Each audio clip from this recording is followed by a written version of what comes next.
hay un derecho, donde hay una sociedad hay un derecho, pero en donde hay un derecho debe haber una ética y una responsabilidad para garantizar la justicia. Esta frase dada por el jurista italiano Eduardo Cautur. Si bien en la obra de Cautur menciona que el ejercicio del derecho no solo implica el dominio de las normas y el procedimiento, sino también el comportamiento de la ética y la responsabilidad profesional. Para este autor menciona que el abogado no solo es lo técnico del derecho, sino lo garante de la justicia, cuya conducta debe ser guiada por la honestidad, la lealtad y respeto de la dignidad humana. Sin ética, la responsabilidad y el derecho pierde su esencia y se puede convertir en una herramienta de justicia en lugar de un mecanismo de equidad. Con gran entusiasmo quiero darle la calidad bienvenida a todos los presentes, culminando con el curso taller de redacción jurídica y litigación oral, tanto aquellos que nos acompañan mediante nuestras plataformas virtual y estudios que nos siguen en la página de Facebook de la Asociación Jurídica Ley Justas. Quiero darle la grata bienvenida. Mi nombre es Ever Jean-Pierre Castro Choque y tengo el honor de esta noche ser su moderador. Es un privilegio presentar a a un distinguido abogado, experto en derecho, el doctor Nilton Brian Hurtado Mendoza, quien nos ofrecerá una ponencia titulada Ética Profesional y la responsabilidad en la práctica jurídica. Antes de dar inicio a esta clase, permítame destacar algunos aspectos importantes de la trayectoria de nuestro ponente que nos acompaña el día de hoy. Él es abogado por la Universidad Tecnológica de los Andes, asistente jurisdiccional del módulo penal en Abancay de la Superior de Justicia de Apurímac.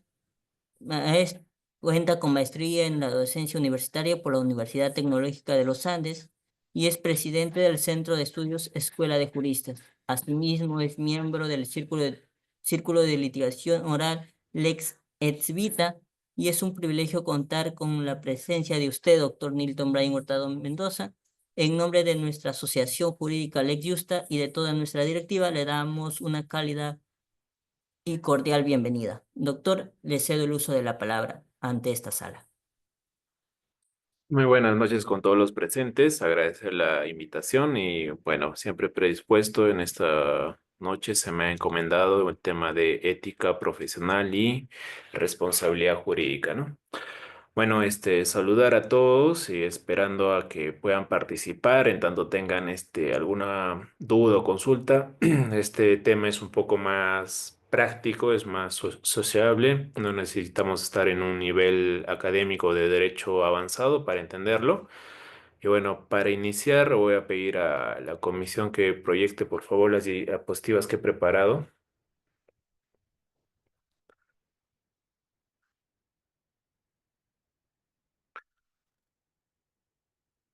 Mm. Ya bueno. Si lo pones en pantalla grande, por favor, amigo.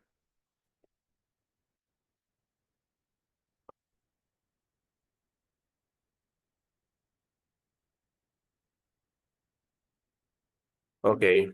La ética profesional y la responsabilidad jurídica va de la mano debido a que para nosotros como profesionales del derecho y los que muy próximamente lo van a cumplir a hacer, es necesario enfocarnos a qué tipo de profesional o qué tipo de abogado queremos apuntar, ¿no? Coyuntura, según la coyuntura, todos vamos a apuntar a ser el mejor abogado, el modelo de abogado que hayamos conocido, nuestro profesor de alguna cátedra que hayamos conocido y que queremos aspirar a seguir su línea o ser mejores, obviamente, ¿no? O quizás tengamos algún juez o fiscal o abogado litigante, algún abogado que trabaje en la Contraloría. Tenemos un modelo a seguir, todos, y me incluyo en eso, ¿no? Siguiente, por favor. Entonces, tenemos que diferenciar primero dos cosas, ¿no? ¿Qué vendría a ser la ética? Entonces, la ética van a ser todos estos conjuntos de normas que tenemos las personas para que nuestra conducta sea lo más óptima posible. Esto va a depender o se va a individualizar en uno mismo, ¿no? Ahora, si lo llevamos al ámbito profesional, la ética profesional, todas las profesiones, habidas y por haber, las que existan y las que se vayan a crear, tienen un parámetro o directrices en los cuales deben de cumplir deberes para que esa profesión sea ejercida de manera ética, ¿no? Algo que va un poquito más acá, para estos conceptos previos es también diferenciar la moral, ¿no? Va de la mano debido a que cuando tú, siendo una persona, llegas a estudiar en una casa de estudios superior, esta te brinda el título de abogado, ingeniero, lo que fuese. La sociedad va a ver cómo esa persona se comporta con la sociedad. Uno, a manera individual, es decir, yo como persona, así sea arquitecto, psicólogo, cómo transmito yo, después de haber trabajado, estudiado, etcétera, la proyección que yo tengo con la sociedad. Y lo segundo es cómo yo como persona me comporto con mis vecinos, con personas que veo en la calle, etcétera, ¿no? Que me encuentro en el mercado, lo que fuese.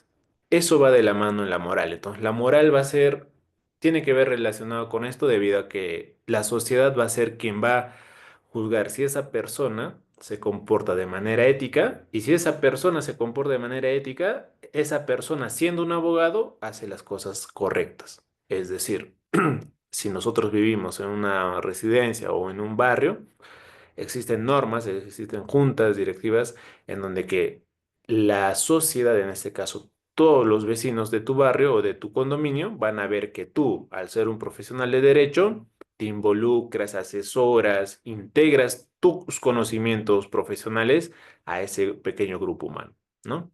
Siguiente, por favor.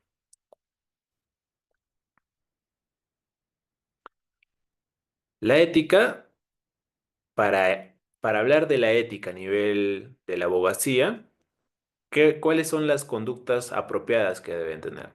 Todo abogado, cuando uno ya llega a colegiarse, todo abogado que va a ir de cara a la sociedad debe ajustar sus conductas, ¿no? Es decir, no puede ir, no puede ser un abogado cuando se va, digamos, a meter en pleitos en las calles, se va a meter en dimes y diretes con personas, digamos, de la combi, del taxi, en el mercado, con una persona que está paseando su mascota por al frente de tu casa y te incomoda, ¿no?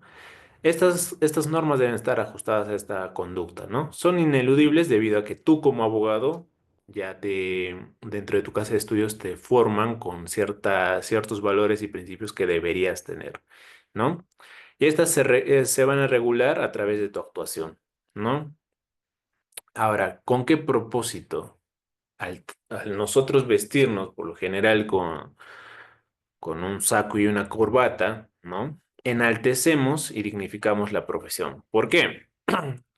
Ustedes sabrán que es pan de cada día que a una persona que sea practicante, a una persona que sea bachiller, o una persona que esté iniciando, se le llame en la fiscalía, en la defensoría pública, en un órgano jurisdiccional, se le diga doctor, ¿no? Esa historia tiene un trasfondo, pero ahí la sociedad te llama a ti como doctor. Si lo vemos desde un ámbito académico, para obtener nosotros el grado de doctor, deberíamos primero llevar una maestría y luego llevar un doctorado afines, ¿no? Pero la sociedad te ve así con una vestimenta y dice, a esa persona es abogado, entonces le voy a decir doctor tal, doctor tal. Entonces tú como persona o como profesional del derecho tienes que enaltecer y dignificar esa profesión. O sea, no es solo que nosotros nos vistamos bonito para la sociedad o para ir a nuestro trabajo y que las personas que vengan a consultar o que vengan a hacer uso de un servicio de la judicatura te digan doctor y ahí queda, ¿no? O tú seas una persona que no hace acorde a lo que deberías hacer, ¿no? Siguiente, por favor. Uno de los elementos fundamentales que tiene la ética profesional es el secreto profesional. Autores, existe un código de ética en todos los colegios de abogados y existe ya la unificación de esto. Entonces, al tú dignificar tu profesión, vayamos en los tres aspectos más populares, por así decirlo. Cuando eres abogado litigante, tu secreto profesional va de la mano con que no debes comprometer todo lo que a ti, tu cliente, se te ha encomendado. A veces la relación cliente-abogado es tan íntima que hasta se lleva al entorno familiar, ¿no? Las personas que tienen procesos complicados, vayámonos al tema de corrupción de funcionarios, padecen de cierta crisis a nivel familiar debido a que se les dictan medidas de coerción personal, etcétera. Entonces, a ningún hijo le quiere ver a su padre preso, ¿no? Por 18 meses, 36 meses, a ninguno. En delitos menores, por 9 meses, ante una injusticia o alguna justicia a media verdad, a nadie se le va, ¿no? Entonces, ese secreto profesional que uno tiene como abogado libre, abogado como una defensa técnica, debe ser guardar o tener la fidelidad hacia tu cliente de no ir conversando los antecedentes del caso, cómo ha llegado a esa situación que le han incriminado por ese homicidio, cómo ha llegado a supuestamente realizar actos corruptivos o colusorios, ¿no? A veces incluye tener información de personal y familiar de tu cliente, ¿no? Familiar en el ámbito que, mire, señor abogado, yo, por ser alcalde y todo esto, mi apellido en tal lugar no es bien visto. Y mi hija es arquitecta y por tener mi apellido ya no la quieren contratar. La realidad geográfica del Perú, es claro y evidente que en algunos sectores es muy pequeño la población y todos se conocen. Entonces, cuando vienes, digamos, de una familia con uno de tus miembros que tenga actos o corruptivos o que tengan antecedentes por crímenes graves, ¿no? De alguna u otra manera influya que esa persona de repente no tenga las mismas posibilidades que otros, ¿no? Y tú como abogado libre o la abogado defensor no puedes ir divulgando, mira, fulanito de tal es su hija de tal persona que tiene un proceso tal, ¿no?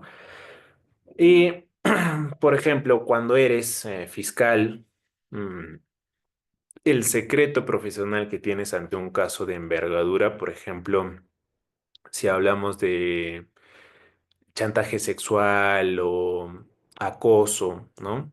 A veces las víctimas van con un material en sus equipos móviles, ¿no? Aquí está este video que le está difundiendo esta persona, las fotos íntimas que tengo con esa persona o que tenía con esa persona o que la había mandado a esa persona, ¿no? Que lo está publicando en tales redes, por tales redes o por tales grupos, ¿no? Y tú como fiscal, y en la fiscalía existen varios miembros que comprenden un despacho, provinciales, adjuntos y asistentes jurisdiccionales, no pueden ir divulgando esa información, ¿no? Por más que te parezca morboso, incluye a esos profesionales dentro del Ministerio Público no divulgar, no ir pasando, no estar viendo por el morbo, ¿no? Un video grabado, unas fotos de tal persona, etcétera, ¿no? A veces, señores, llegan a la fiscalía casos donde que hay el material del delito, es decir, digamos, con tal prenda íntima mía me está chantajeando, lo está tomando fotos, lo está comparando, etcétera, ¿no? Y eso se glosa en la carpeta fiscal, ¿no? A nivel del órgano jurisdiccional, todos los trabajadores, doctores, firmamos una declaración jurada de no divulgar cualquier tipo de información que tengamos. Ahora, en caso lo quieras realizar, lo puedes hacer simplemente solicitando permiso y con fines académicos. Es decir, tú eres, no sé, especialista de causa o eres magistrado, etcétera, y capacitas o te dedicas a la docencia universitaria y este caso en particular es muy importante y ciertos elementos de ellos te pueden servir para la praxis, solicitando un permiso puedes obtener este material y divulgarlo con fines académicos, netamente, ¿no? Y así como esto, los defensores públicos, los que trabajan en la Contraloría, los que son asesores en sector público, privado, etcétera, todos ellos necesitan resguardar la información que se les ha encomendado. existe una ley para ello y cada profesión no es ajena a ello, cada profesión, desde los psicólogos hasta los ingenieros, cumplen con este secreto profesional. Así que debemos de tenerlo como un elemento importante para que nosotros en nuestra formación como abogados también reconozcamos, o ya que les estoy diciendo, hagamos un recordaris de ello para no perderlo de vista, ¿no? Siguiente, por favor. Entonces, si tú quieres realizar una buena, transmitir una buena ética como profesional de derecho ante la sociedad, ya sea como abogado litigante, quieres transmitir ello, ¿qué deberes deberías cumplir? Primero, no ejercer influencia sobre el juzgador. Quizás esto es una de las praxis más antiguas que existe dentro de la abogacía, pero el hecho de que en cada región existan un órgano jurisdiccional nace a que existía la necesidad de la sociedad de que alguien imponga justicia, ¿no? Yo estaba revisando algunos archivos antiguos de un colegio de abogados, en donde que se le llamaba, por ejemplo, el juez del crimen, ¿no? No se le llamaba juez penal, juez unipersonal, juez de colegiado, no. Juez del crimen, porque había suscitado un crimen. Juez de petitorio civil, cuando querían, digamos, hacer una faena y nadie participaba, etcétera, ¿no? Entonces, esta práctica antigua, ¿qué merecía? Si tú como abogado litigante vas a, por ejemplo, todos los que hemos terminado la universidad, vamos a estar rodeados de unas promociones, ¿no? O códigos de la universidad. Y muchas veces por la demanda que tiene la carrera te vinculas con varios códigos, no es solo tu código, ¿no? A diferencia de otras carreras. Entonces, quizás tu amigo, tu compañero de un grupo que fue, tu compañero con el que fuiste al campeonato, etcétera, llega a ser juez, llega a ser fiscal, llega a ser defensor público, llega a ser, no sé, contralor, ¿no? No buscar nosotros la influencia de un proceso, si hablamos en materia penal, un proceso penal para ir a influenciar sobre el juzgador, para que quizás obtengamos una sentencia absolutoria o un retraso del proceso penal, si es que nos conocemos con el asistente, con el especialista de causa, de audio, ¿no? Para que se dilate, que se pierda una documental que ha ingresado en la carpeta fiscal ampulosa, ¿no? No buscar esas influencias. Segundo, no buscar vinculaciones. Es decir, si nosotros como abogados, así tengamos una gama amplia de nuestros familiares, amigos, etcétera, aparte, que sean ingenieros, arquitectos, lo que fuese, ¿no? Que pueda manipular de cierta manera una pericia, ¿no? Porque vamos a necesitar quizás de otros profesionales para que apunten, ¿no? Se lleva la cámara GS, se hace todo y tenemos un amigo que es psicólogo que se dedica a estas contrapericias, ¿no? No buscar este tipo de vinculaciones amicales o familiares para desmerecer una pericia oficial o de parte que esté realizando el Ministerio Público o que se haga de oficio ante el órgano jurisdiccional, ¿no? Esto significa no realizar actos corruptivos. Si vamos desde el primer nivel, incitar a lo que llamamos las coimas sobre cualquier funcionario o servidor público que opera dentro del sistema de justicia para quizás buscar dilatar, etcétera, ¿no? Otros actos corruptivos que no deberían realizar es, por ejemplo, aplicar mal el derecho, dilatar un proceso. Ya sabemos que el proceso penal en sí es largo, es extenso, y un proceso civil mucho más, ¿no? Entonces, no buscar herramientas o artimañas para poder alargar más este proceso. Por ejemplo, en materia penal, no estar recusando constantemente al juez porque no te parece. Recusación por imparcialidad, recusación por falta de conocimiento, recusación por falta de especialidad. En materia civil, lo mismo, ¿no? Ingresar, no responder, dilatar las notificaciones debidas, ¿no? etcétera. O buscar ciertos errores materiales excesivos para dilatar el proceso en materia civil, ¿no? Todo esto es lo que no deberías hacer, ¿no? Esos son tus deberes. Quizás para entender un poco sobre la ética que debe tener un profesional del derecho es qué cosas no debes hacer, ¿no? Y esos son tus deberes, no los realices. Siguiente, por favor. Si hablamos de la ética profesional, también llamada deontología jurídica, esto tiene una importancia a nivel de derecho, ¿no?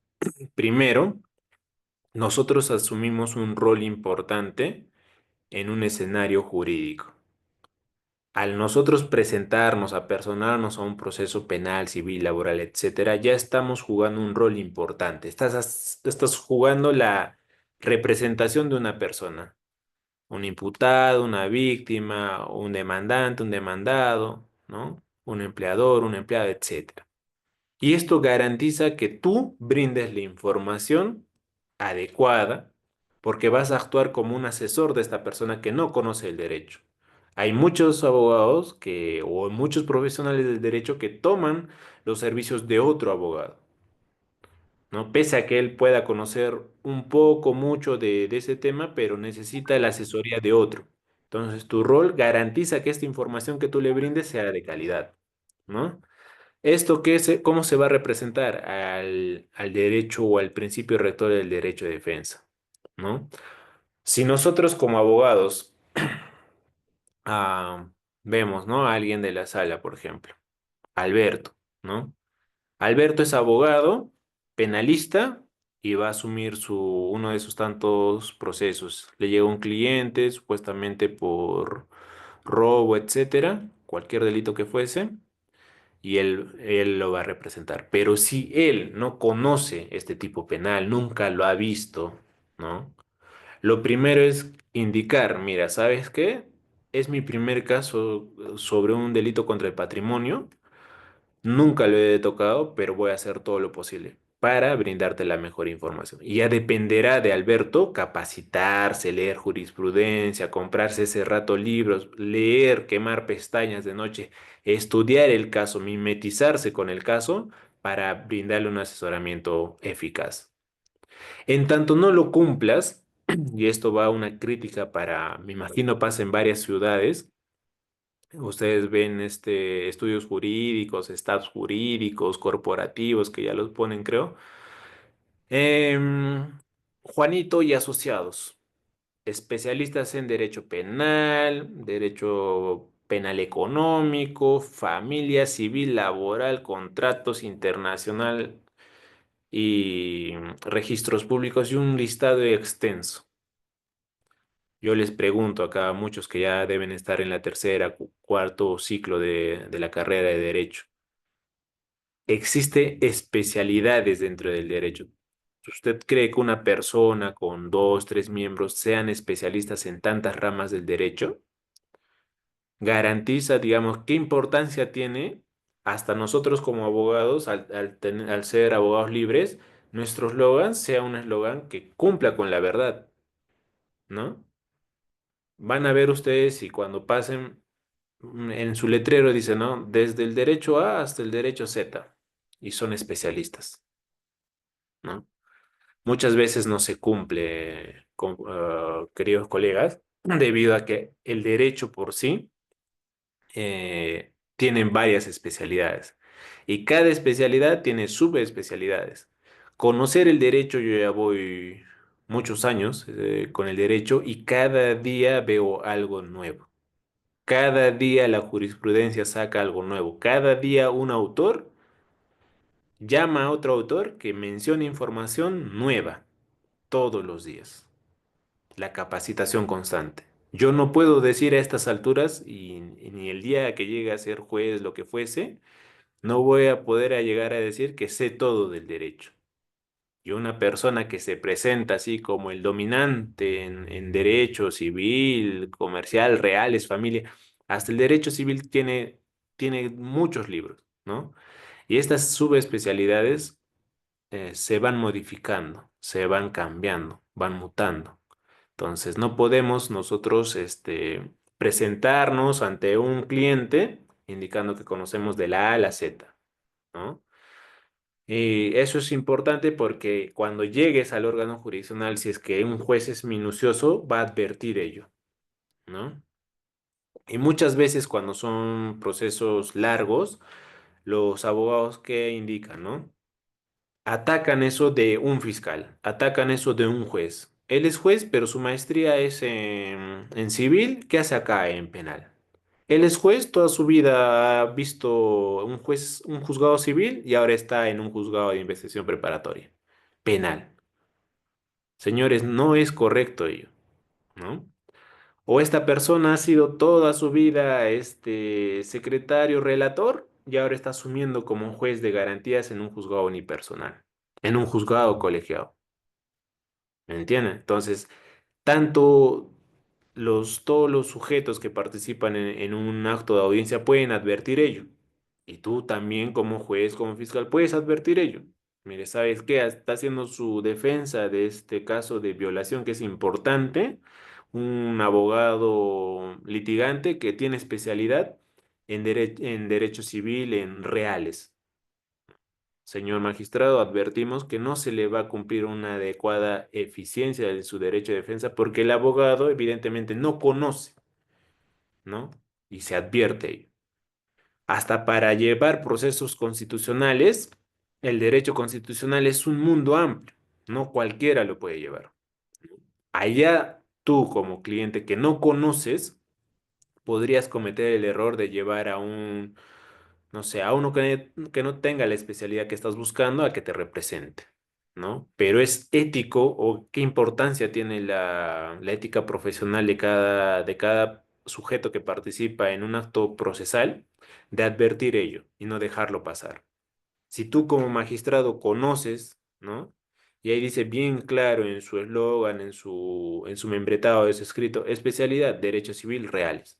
Tú estás advirtiendo que está llevando uno de especialidad en reales, un proceso penal de violación importante.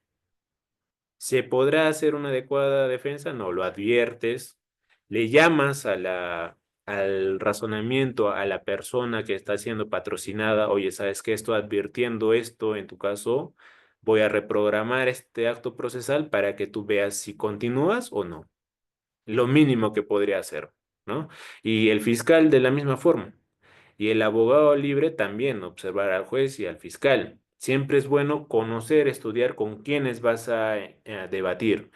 Lo bueno del derecho, o lo bonito que tiene el derecho, es que ningún punto está cerrado. Siempre hay un debate. Hay posición a favor, en contra, es debatible. Todos los temas son debatibles. Entonces, esto de la especialidad que tenga un profesional del derecho no puede ser aislado, ¿no? Con mucha más importancia debería ser tocado, advertido por todas las partes. Siguiente, por favor. Como en todo tema, como en todo tema, existen principios rectores, ¿ok? Y para nosotros, ¿cuál va a ser lo importante? Debemos tener presente que nosotros como profesionales de derecho nos debemos a la sociedad. Ya les dije inicialmente que nosotros debemos dignificar la profesión. ¿Ante quién? Ante la sociedad. ¿A quiénes vamos a representar? A personas que están pasando problemas penales, civiles, laborales, constitucionales, qué sé yo, ¿no? Para eso, ¿qué debemos tener? Capacitación constante. Lo que ustedes están haciendo con estas clases de capacitación de este centro de capacitación es importante. Como ya les dije, todos los días nace información nueva.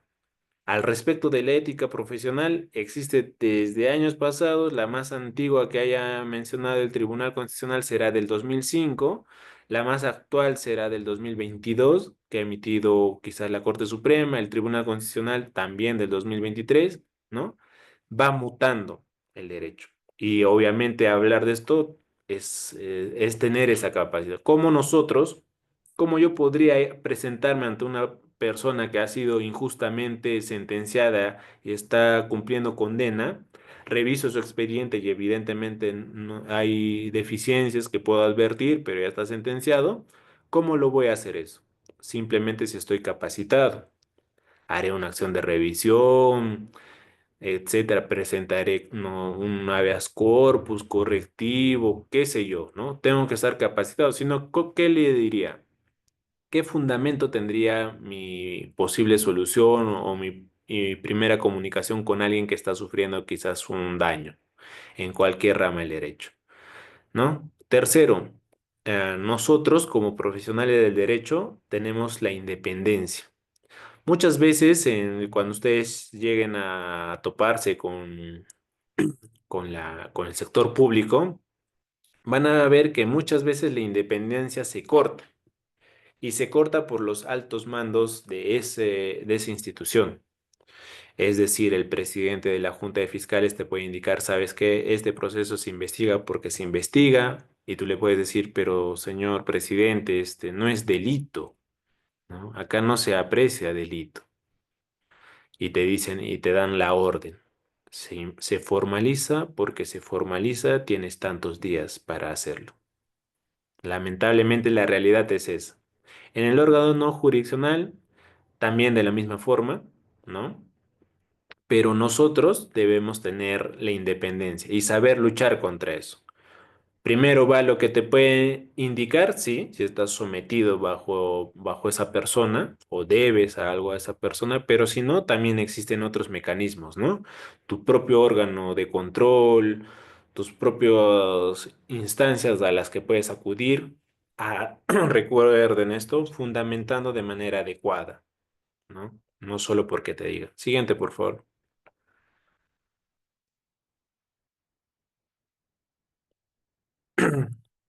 Cuarto, la imparcialidad.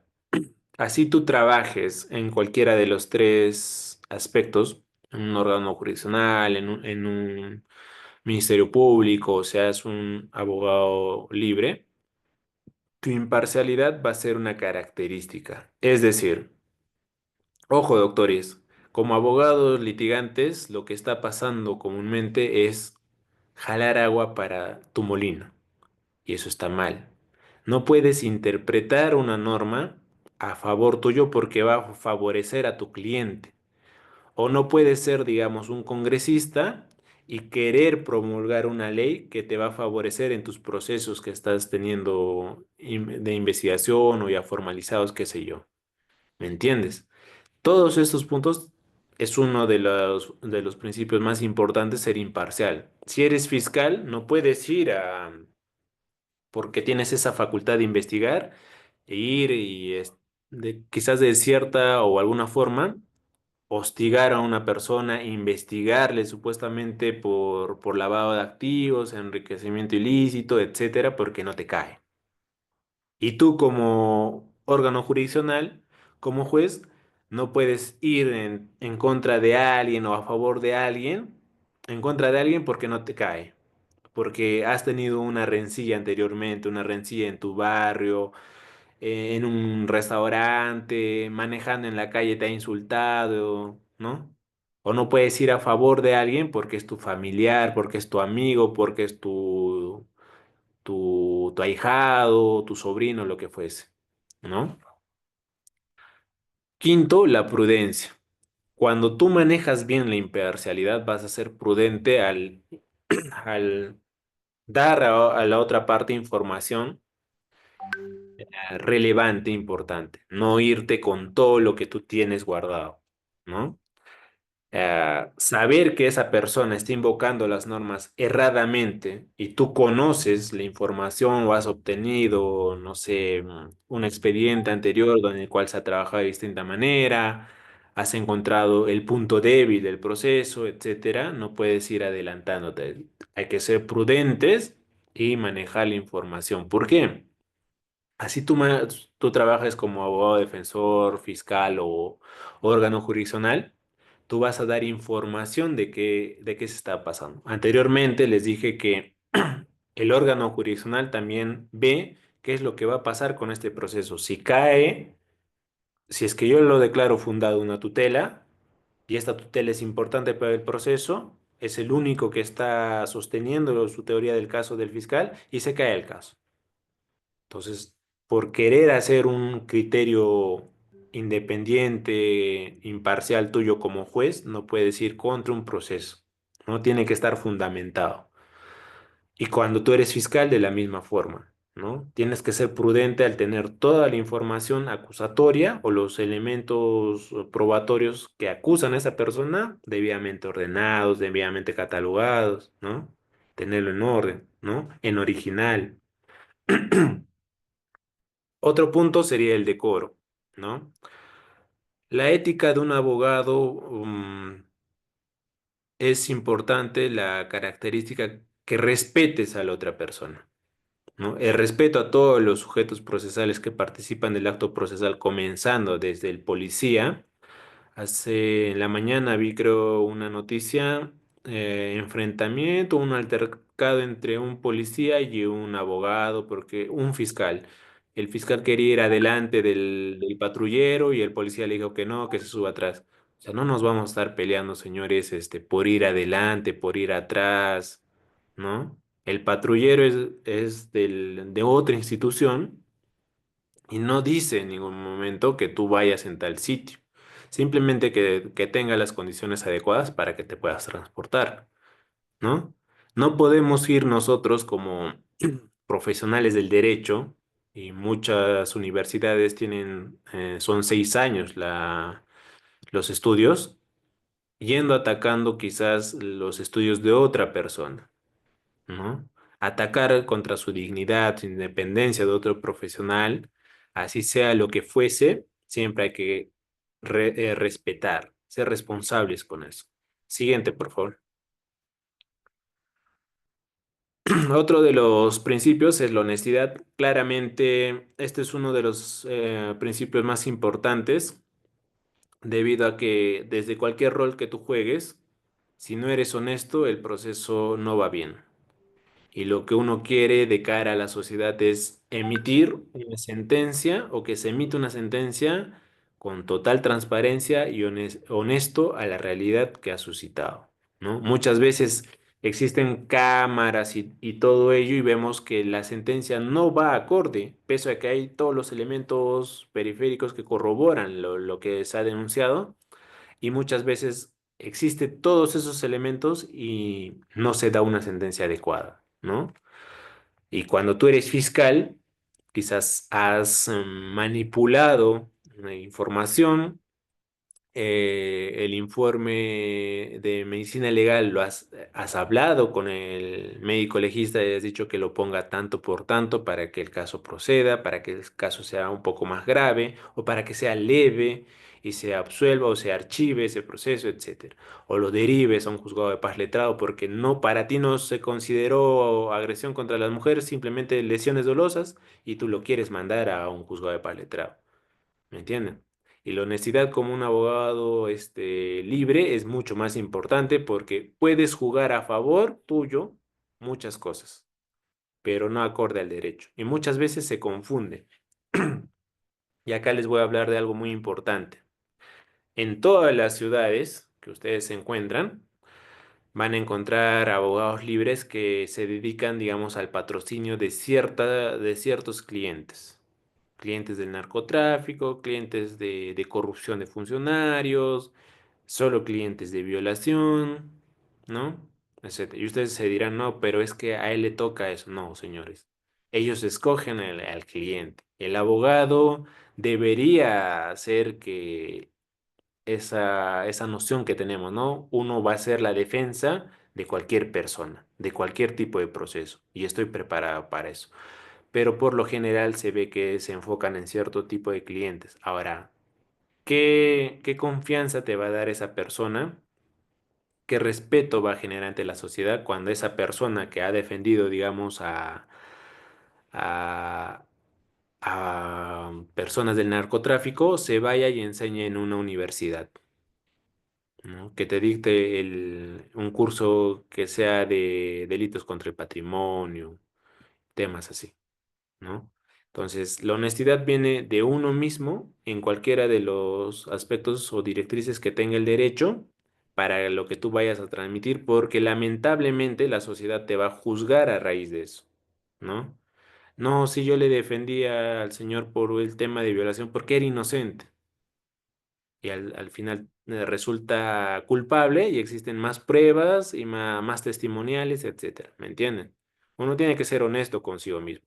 No puedes ir de cara a vender la información de tu cliente, pero sí tener honestidad contigo mismo, ¿no? Y hay muchos abogados, y más pasa, creo, en ciudades un poco más grandes, en donde que tienen este principio rector muy internalizado, en cuales no, digamos, ¿no? Caso Odebrecht, caso Lavallato. Mm, Te llega a tu oficina y dices, doctor, requerimos sus servicios para defender a tal, tal. Y uno ya sabe a qué se está proyectando este petitorio supuestamente que es mediático y ellos lo rechazan, porque ya saben cuál es el trasfondo, ¿me entienden? No están buscando que tú los defiendas por un periodo de tiempo, nada. Simplemente están buscando algo mediático para que, digamos, ese caso retumbe, ¿no? Una persona íntegra, un abogado íntegro con una trayectoria íntegra, lo quieren hacer trastabillar. Y estas personas ya con muchos años de experiencia, los abogados, conocen de ello, ¿no? Siguiente sería la confianza en la solución jurídica. Entonces, si nosotros estamos de cara ante un proceso penal, debemos confiar en que la solución va a ser la más adecuada. Por lo general, todo se trabaja así, ¿no? Y siempre ustedes van a escuchar en la fiscalía o en en un estudio jurídico, vamos a ver qué dice el juez, ya le hemos dado todas las herramientas, todas las pautas, ya le he dado todo el material para que se dé cuenta que esto no es delito, o que esta prisión preventiva no va, o que esta tutela de derechos es correcta, que este control de plazos es acorde a lo que dicta el ordenamiento jurídico. Hay que tener confianza, si no, no vamos a poder trabajar. Como decía el doctor César San Martín, las leyes están hechas para cumplirse. No podemos estar haciendo un activismo jurídico y tratando de invocar criterios que nos parezcan como fiscales, como jueces, como abogados libres, etcétera. Ya existe una casación en donde que un juez mediático ha tratado de realizar un raciocinio apartado del ordenamiento jurídico, ¿no? Fundamentándolo en una fundamentación, he leído esa sentencia muy adecuada, pero ¿qué dicta las leyes peruanas? Que tiene que ser resuelto con todo el material que tenga el ordenamiento jurídico nacional. Y si no lo tuviese, recién pásate al lado internacional, ¿no? Y eso ya lo ha dejado sentado la Corte Suprema. Así se trabaja. No así esté mal la ley, tenemos que abocarnos a la ley. Lamentablemente existe otro poder legislativo que promulga las leyes. Nosotros solo las hacemos cumplir, ¿no? ¿Esto qué nos va a traer a nosotros? Una transparencia, ¿no?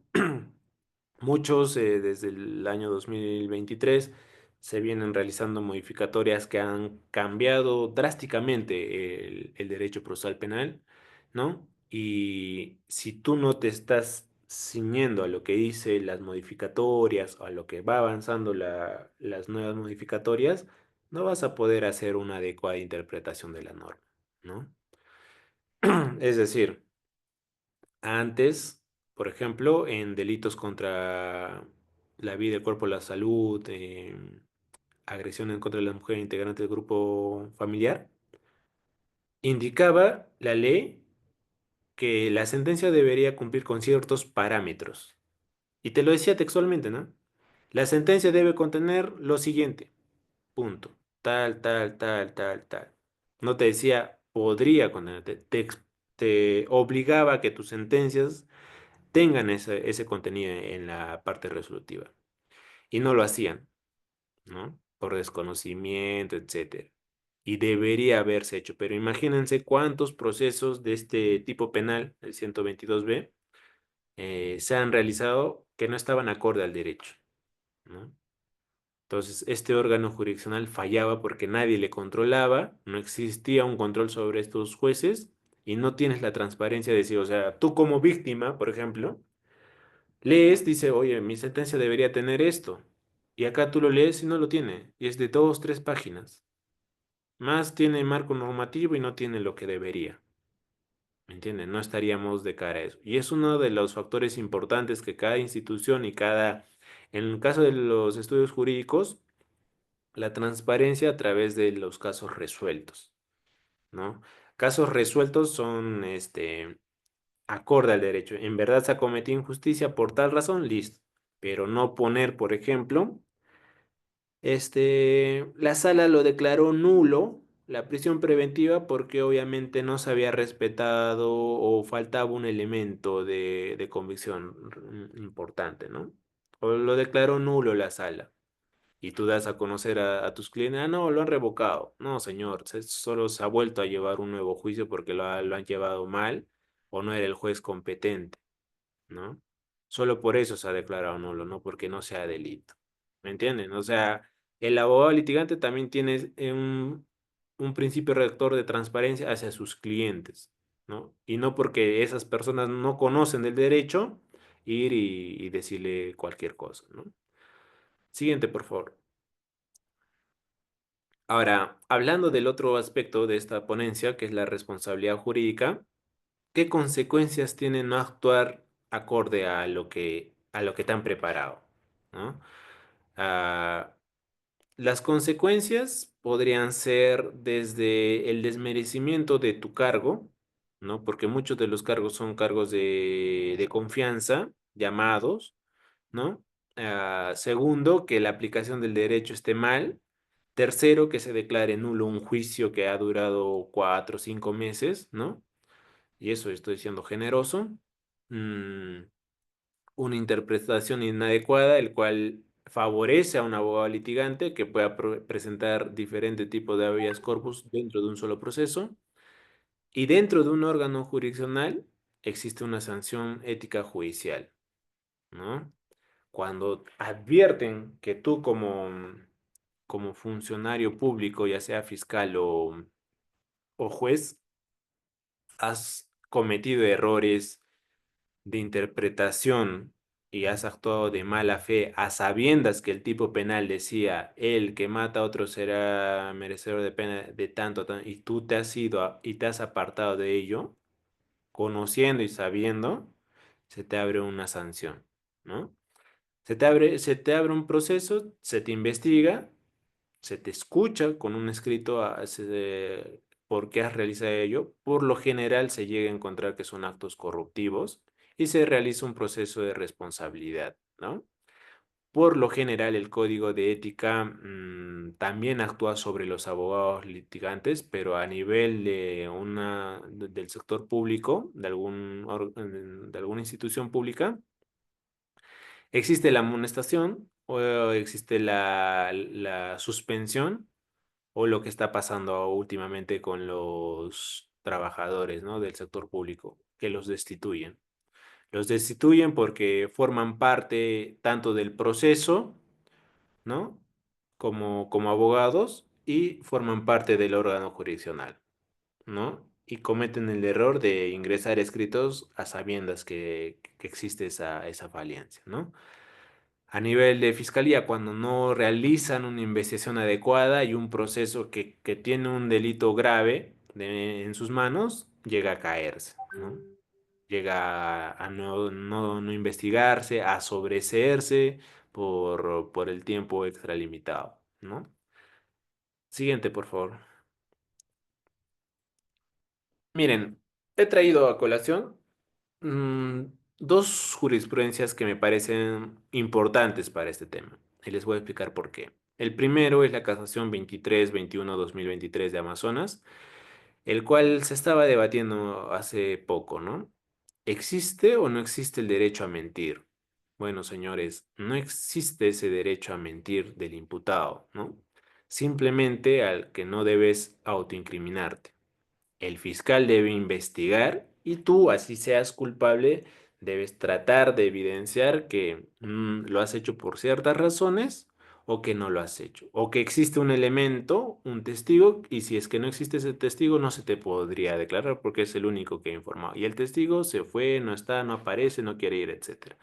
O que existen cámaras, pero justo ese día la cámara dejó de funcionar, o justo ese día la cámara no funcionaba, o la cámara solo graba 12 horas y el fiscal fue después de 24 horas, ya no lo encontró, ¿no?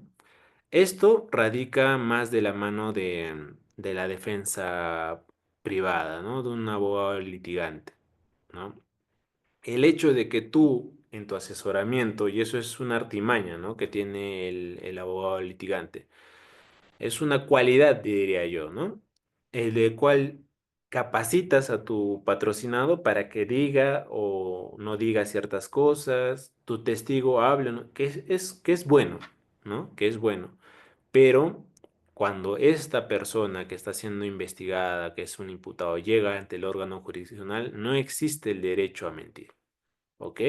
Tienes que decir toda la verdad y el interrogatorio va de esa mano, si es que lo sometes a un interrogatorio, ¿no? Lo otro es la casación 2018 del 2022 de la Selva Central. Esto va más de la mano de los órganos jurisdiccionales. ¿Qué pasaba antes, no? Al juez se le ocurría aplicar un criterio o agarraba su libro y en su libro decía que tal delito podría verse así o que se necesitaría un cierto tipo de elemento periférico para ciertos delitos o para que se configure la violencia psicológica se necesita tal elemento, etcétera, ¿no? A nivel dogmático, conceptual, para conocer, todos los libros habidos y por haber son importantes, todos. Pero a nivel de un órgano jurisdiccional, cuando tú estás representando al Estado, eso tiene que estar fundamentado. Y la mayoría de autores hoy por hoy se indican en esos párrafos que hacen su interpretación ellos, ¿no? El doctor Gonzalo del Río, la doctora Juliana, ¿no?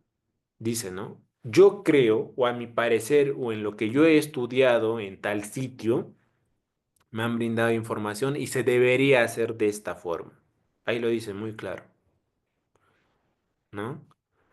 Y no están introduciendo información que se debe aplicar porque sí, ¿no? Antiguamente, por ejemplo, los colegios de abogados tenían gran reputación que cuando salía algo mediático, ellos emitían un pronunciamiento, ya sea de la localidad o a nivel nacional. Entonces, esto era tomado hasta por los jueces de la Corte Suprema como un criterio a partir de ese momento que lo estaban disponiendo. Hoy por hoy no, porque mucho se presta a la parcialidad que se tiene. Entonces, el juez no puede introducir elementos o criterios antojadizos que no estén en el ordenamiento jurídico. Ya lo han mencionado en una casación, ya lo han puesto como directrices. Y para el sector del Ministerio Público, pues respetar los plazos y las garantías constitucionales que le han designado a una persona. Muchas veces se critica que un investigado, un imputado, tiene más derechos que la víctima. Lamentablemente, la Corte Interamericana de Derechos Humanos ha hecho prevalecer ello, ¿no? Y si tú eres abogado de la parte agraviada, tu deber es combatir en el ámbito quizás de la responsabilidad civil, favorecer con los elementos corroborativos al fiscal, ¿no?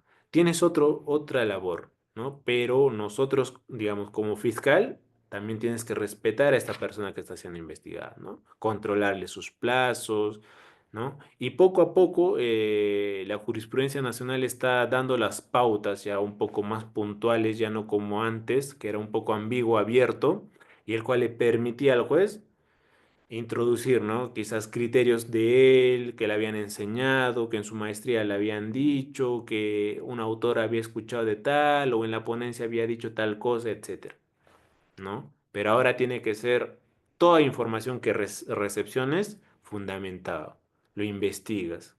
Una vez que esto esté aprobado por el ordenamiento jurídico, recién lo puedes aplicar. Siguiente, por favor.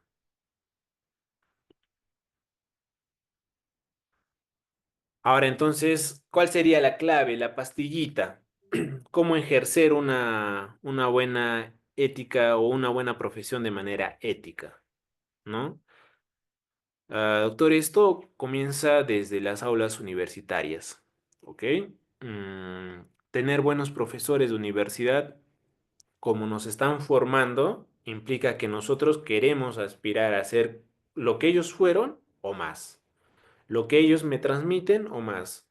Muchos de ustedes han escuchado muchos ponentes y muchos de ellos con una larga trayectoria en el cual a nosotros nos inspira, y me incluyo yo, nos inspira a hacer o seguir ese camino que está ya realizando. Pero si tenemos profesores en la universidad, como les decía, ¿no? Abogados de corrupción de funcionarios que solo se dedicaban a dilatar y en la cátedra te indican, oye, pero tienes que aplicar esto, un control, le presentas una tutela, le presentas el escrito una hora antes de la audiencia, lo suspendes porque tienes otra audiencia supuestamente, la otra audiencia lo reprogramas para esa fecha para que te den más plazo. ¿Qué artimañas éticas te está dando? ¿No? Hay que saber identificar ese clase de profesional y yo estoy seguro que todos los que están presentes en esta sala saben identificar qué es lo bueno de lo malo en el ámbito de la abogacía. Lo segundo es que la universidad debe emitir una voz pública, porque la universidad debe estar al tanto de qué tipo de profesionales está formando. No es solo que tengamos un decano de la facultad y ya, y simplemente nos firme los documentos que necesitamos para la universidad y ya. Hacer un control. Como estás viendo qué tipo de profesores, entonces qué tipo de alumnos estás teniendo. Y es fácil de identificar cuando haces charlas. Por ejemplo, yo soy un partidario de que deberían existir, así como existen cursos de inglés, todas las mallas, o en la mayoría de mallas curriculares deberían haber cursos de ética, de moral, ¿no? De ética profesional, cómo saber distinguir lo bueno de lo malo en la abogacía. En cada malla curricular es importante conocer ello, ¿no? Lo otro sería que todos los operadores de justicia o los que participan dentro del sistema de justicia sancionan las prácticas de mala fe. Esto de la mala fe viene de todos los ámbitos. Partamos de los abogados litigantes, dilatar el proceso más de lo debido, el fiscal realizar actividades parcializadas o dirigidas hacia cierto tipo de ciudadano, y dentro del órgano jurisdiccional no darle la importancia a ciertos procesos que deberían. Si a tu mano llega un proceso de omisión de asistencia familiar, el cual se va a reprogramar la audiencia, por lo general son procesos sencillos, ¿no? Estos procesos deberían ser programados a la brevedad. Si tú ves y te llega según el reglamento, un especialista de causa tiene todas las potestades de programar audiencias a su criterio, viendo la agenda, no al criterio del magistrado, ¿no? El criterio del magistrado es otro, pero muchas veces que van a decir, ¿sabes qué? A mí no me programes el viernes a partir de las 4 porque los viernes viajo, ¿no? Y eso se tiene que poner de conocimiento siempre, ¿no? Una cosa, tenemos el reglamento y que nos indica cómo actuar, ¿no? Y si es que estamos viendo algún compañero, algún adjunto, algún provincial, algún asistente, algún auxiliar, etcétera, que está trabajando o realizando prácticas de mala fe, ir ante las instancias que corresponden y realizar las investigaciones que corresponden. Y para eso nosotros debemos cumplir con una característica que es la integridad, ¿no? Yo no puedo yo soy juez y yo de lunes a viernes no hago audiencias de 4 a 5, lo dejo libre porque quiero tenerlo libre y voy a decir, pero ¿por qué el nuevo no tiene audiencias de 4 a 5 los viernes? Porque supuestamente viaja y es de tal sitio. ¿Me entiendes? No tendría la, la integridad moral de reclamar algo que yo estoy incumpliendo, ¿no? Siguiente, por favor. Entonces, otra forma de cómo ejercer una buena profesión de la abogacía es la independencia de mis criterios. Muchos cometemos los errores iniciales, ¿no? De seguir una línea de un tipo de profesional. Yo les recomiendo que no hagan eso, que si bien es cierto nos da las primeras pautas, pero después tú mismo tienes que ver tu propia personalidad dentro del derecho.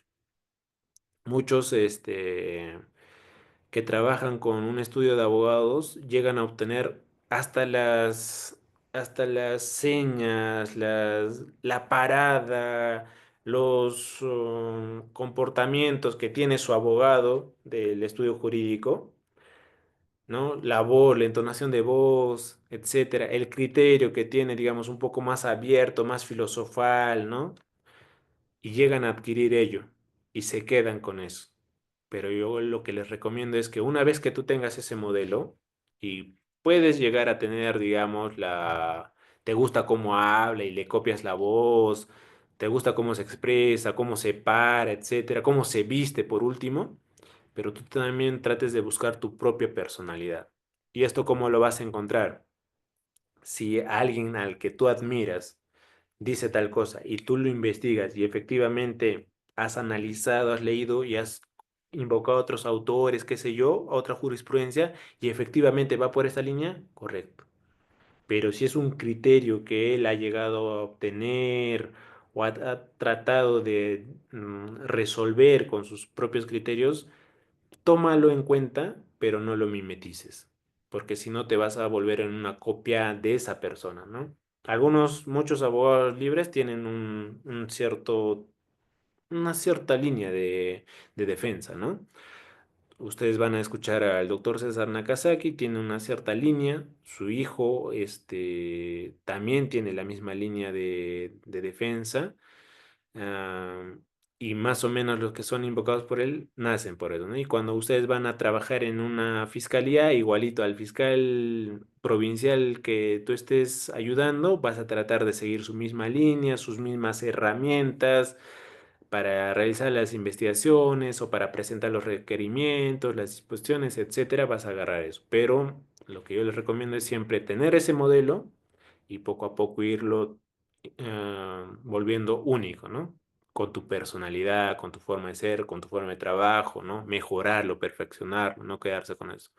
Para ello, para hablar de unos buenos profesionales en derecho, debe haber voluntad política, debido a que si no existe, no es tema de dinero separar a una persona que está actuando mal, ¿no? A un profesor de una universidad que no está dando cierta información adecuada, porque recordemos en pandemia se evidenciaba que muchos de los docentes universitarios hasta insultaban a los alumnos, ¿no? Abiertamente, ¿no? Y sabían que podían ser grabados y todo ello, ¿no? Y no les importaba. O insultaban en las puertas de la universidad en la calle, ¿no? Entonces, no es tema económico, es más una voluntad política.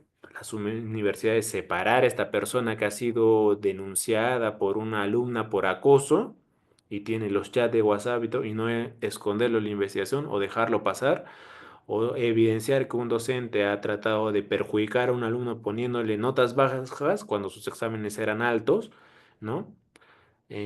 A nivel un poco más grande, que el Congreso o que cada institución, por ejemplo, tiene sus órganos de control, como les decía, y puede separar a esta persona indefinidamente, destituirla. Los colegios de abogados pueden sancionar a los abogados litigantes que están actuando de mala fe, ¿no? O que están realizando actividades que no son propias del derecho, que no están invocando a los principios rectores de derecho y pueden separarlo, ¿no? No se necesita un proceso, no se necesita dinero, no se necesita otra oficina para separar, porque ya existen los códigos de ética, los reglamentos en cada institución para actuar. Las universidades tienen reglamentos y tienen su reglamento, su código de ética. ¿No? Cuando hay un caso, por ejemplo, de acoso, obviamente esa persona tiene que ser separada y no ser contratada nuevamente, ¿no? Y finalmente, actuar con el bien. Para reconocer a un buen profesional, tienes que saber diferenciar lo bueno de lo malo. Y voy a siguiente, por favor. Y voy a terminar con una frase que alguien me indicó una vez. Para Para ver los temas de corrupción, nosotros sabemos que está bien y que está mal, porque todo nace desde allí, ¿no? Desde pagarle a un profesor 10 soles, 20 soles para que nos suba un punto para aprobar, necesitamos 11 y tenemos 10 o tenemos 10,5 y le tenemos que pagar, desde allí comienza, ¿no? Y nosotros sabemos. Existe una delgada línea entre el bien y el mal.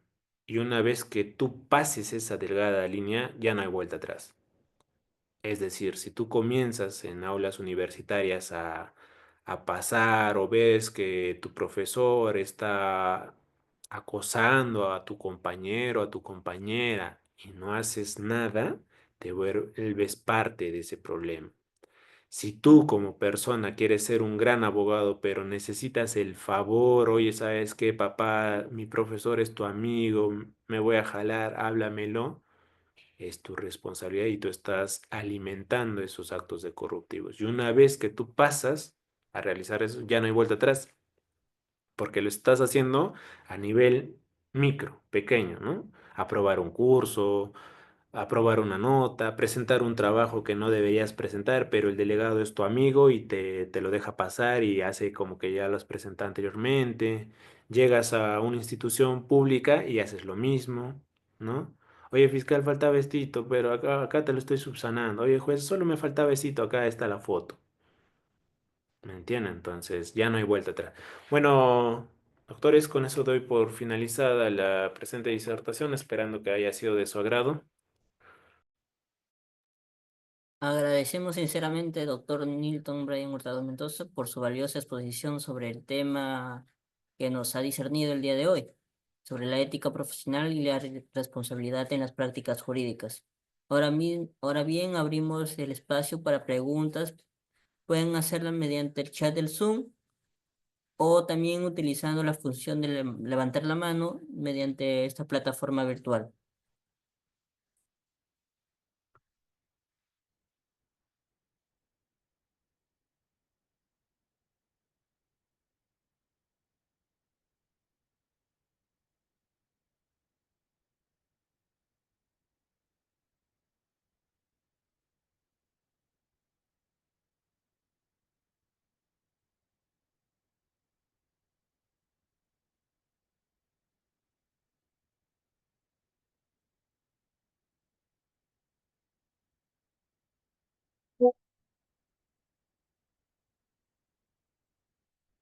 En vista que no hay preguntas, eh, doctor Nilton, se le enviará mediante por correo electrónico el certificado que hace el reconocimiento a su persona por brindarnos esta disertación. Asimismo, comunicarles a nuestra...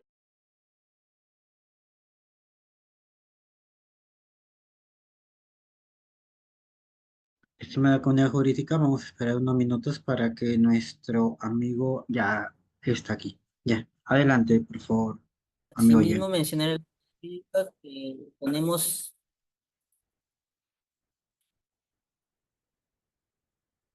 ponencia para el día 15 con la doctora Patti Vanessa Díaz González, cuyo tema a disertar es el proceso inmediato y estará a cargo de la doctora Lady Diana Farro. Es todo por cuanto tengo que mencionar. Muchas gracias y buenas noches.